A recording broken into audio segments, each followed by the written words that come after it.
कई बार ना सबसे खौफनाक शैतान हमारे ही बीच छिपा होता है, बिल्कुल हमारे सामने। और इवान मिलाद के केस में ये बात डरावनी हद तक सच है। तो आज हम ऑस्ट्रेलिया के सबसे बदनाम सीरियल किलर की कहानी में गहराई से उतरेंगे। एक ऐसा आदमी जिसके आम से दिखने वाले चेहरे के पीछे एक बहुत ही भयानक सच्चाई छिपी थी। ये शब्द हैं जॉन किलिक के।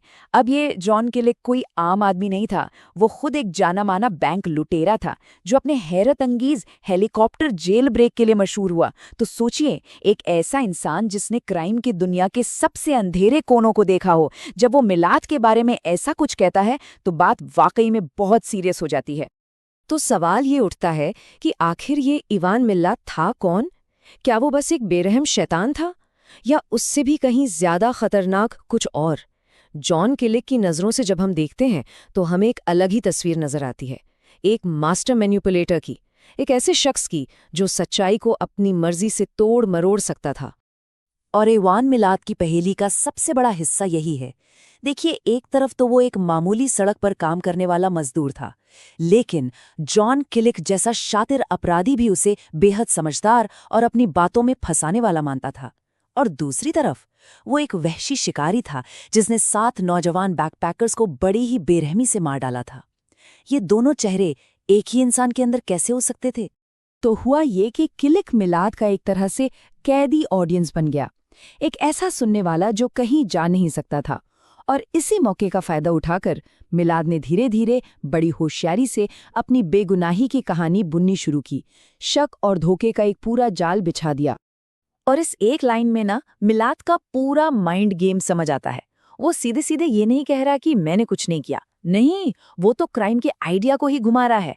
वो खुद को एक राक्षस की तरह पेश कर रहा है ताकि किलिक के दिमाग में ये बात बैठ जाए कि अरे नहीं, ये आदमी ऐसा राक्षस नहीं हो सकता, मतलब ये दोषी हो ही नहीं सकता। ये एक बहुत ही चालाक मनोवैज्ञानिक चाल थी। अब मिलाद के दिमाग को समझने के लिए ना हमें पहले उन खौफनाक जुर्मों का सामना करना होगा जिनके लिए वो पकड़ा गया था। तो बात है 1989 से 1992 के बीच की। सिडनी के दक्षिण में बेलैंगलो स्टेट फॉरेस्ट दहशत के एक ऐसे दौर का गवाह बना जिसने पूरे ऑस्ट्रेलिया को हिलाकर रख दिया था। ये सिर्फ नाम नहीं है, ये 7 नौजवान जिंदगियां थीं जिन्हें बेरहमी से छीन लिया गया। वो सब दुनिया घूमने निकले थे, एक एडवेंचर की तलाश में। उन्हें क्या पता था कि उनका ये सफर उन्हें सीधे इवान मिलाद के चंगुल में ले जाएगा। और जो क्रूरता थी वो होश उड़ा देने वाली थी। हर विक्टिम को एक अलग और ज्यादा खौफनाक तरीके से तड़पाकर मारा गया। किसी को टारगेट प्रैक्टिस की तरह इस्तेमाल किया गया, तो किसी का सिर ही धड़ से अलग कर दिया गया। देखिए, सीरियल किलर्स में ये चीज बहुत अजीब है। वो अक्सर एक ही पैटर्न फॉलो करते हैं, लेकिन यहाँ तरीके इतने अलग थे कि शुरू में पुलिस भी पूरी तरह से कंफ्यूज हो गई थी। लेकिन मिलाद के इस आतंक के राज में एक उम्मीद की किरण भी थी। एक सर्वाइवर, एक ऐसा इंसान जो उसके चंगुल से बच निकला था और जिसकी गवाही ने आखिर में इस पूरे केस का रुख ही मोड़ दिया। पॉल ओनियंस की कहानी इस केस का सबसे बड़ा टर्निंग पॉइंट है, पर इसमें एक दुखद पहलू भी है। देखिए, 1990 में जब वो बचकर भागा था तो उसने पुलिस को रिपोर्ट भी की थी, लेकिन उसकी बात को गंभीरता से नहीं लिया गया। एक ऐसी गलती जिसकी वजह से कम 5 और जानें गईं।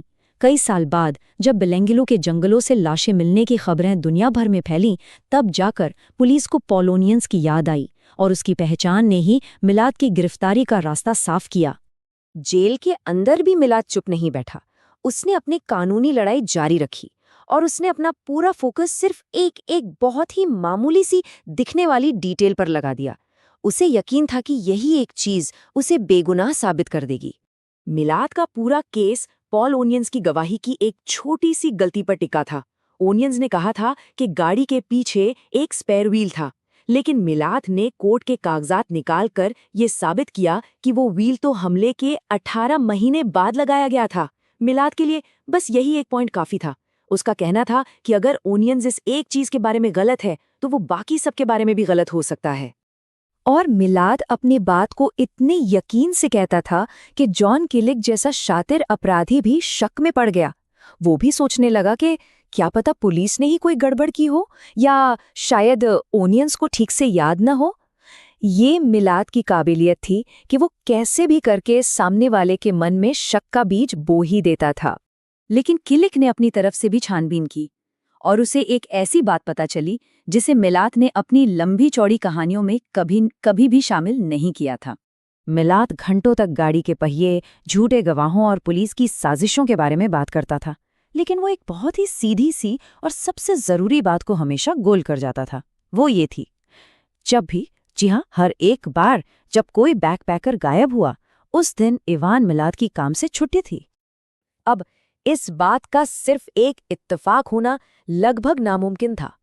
ये एक ऐसा सबूत था जिसे मिलात की कोई भी कहानी, कोई भी चालाकी झुटला नहीं सकती थी। किलिक के लिए बस यही काफी था। सारा शक, सारी कंफ्यूजन एक पल में दूर हो गई। उसे समझ आ गया कि मिलात सिर्फ एक मैन्युपुलेटर ही नहीं, बल्कि बिना किसी शक के एक कातिल था। मिलात को 7 हत्याओं के लिए सजा हुई, ये तो हम जानते हैं, लेकिन कई इन्वेस्टिगेटर्स और एक्सपर्ट्स का मानना है कि ये तो बस शुरुआत है। उनका कहना है कि मिलात के आतंक का असली दायरा शायद इससे कहीं ज्यादा बड़ा है। और ये सवाल आज भी हवा में है, जो पुलिस वालों और उन परिवारों को सोने नहीं देता जिनके अपने कभी घर नहीं लौटे।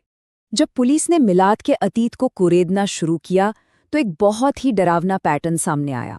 मतलब दशकों से जहां जहां मिलात काम करता था, वहां से नौजवान रहस्यमय तरीके से गायब हो रहे थे। 1971 में कैरन रोलैंड के मर्डर से लेकर 80 के दशक में गायब हुई नर्सों तक मिलात का नाम बार बार इन अनसुलझे केसों में आता रहा। और शायद सबसे चौंकाने वाला लिंक मिलता है 1965 के वैंडा बीच मर्डर केस से।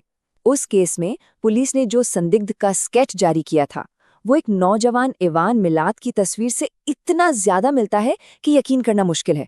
और इसी वजह से अब दर्जनों पुराने अनसुलझे केसों की दोबारा जांच की मांग उठ रही है।